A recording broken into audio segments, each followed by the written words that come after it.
Magandang umaga, ngayon po ay araw ng Miyerkules, July 23, 2024. Update po muli sa lagay ng panahon.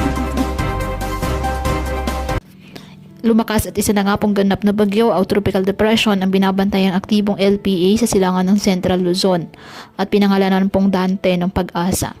Inaasahan na patuloy nitong hahatakin at papalakasin ang habagat na patuloy po na magdadala ng matitinding pag-ulan, partikular sa kanlurang bahagi ng Luzon sa mga susunod na araw. Taglay ng bagyo ang lakas ng hangin aabot sa 45 km per hour at pabusong aabot sa 55 km per hour at kumikilos northwestward sa bilis na 20 km per hour. Samantala, isang low pressure area pa rin po ang minomonitor sa loob ng Philippine Area of Responsibility. Habang habagat pa rin ang umiiral ang nakakaapekto ngayon sa ating bansa.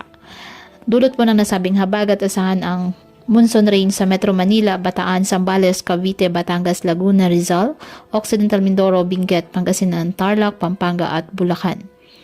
Asahan naman ang occasional rains sa nalalabing bahagi ng Ilocos Region, Nueva Ecija, Quezon, the rest of Mimaropa, Camarines Sur, Albay, Sorsogon, Catanduanes, Masbate, Antique, Iloilo, Guimaras at Negros Occidental. Ang nalalabing bahagi ng bansa, bahagyang maulap hanggang sa maulap na kalangitan with isolated rain showers or thunderstorms, dulot po ng habagat. Iba yung pag-iingat po sa banta ng mga biglaang pagbaha at pagguho ng lupa.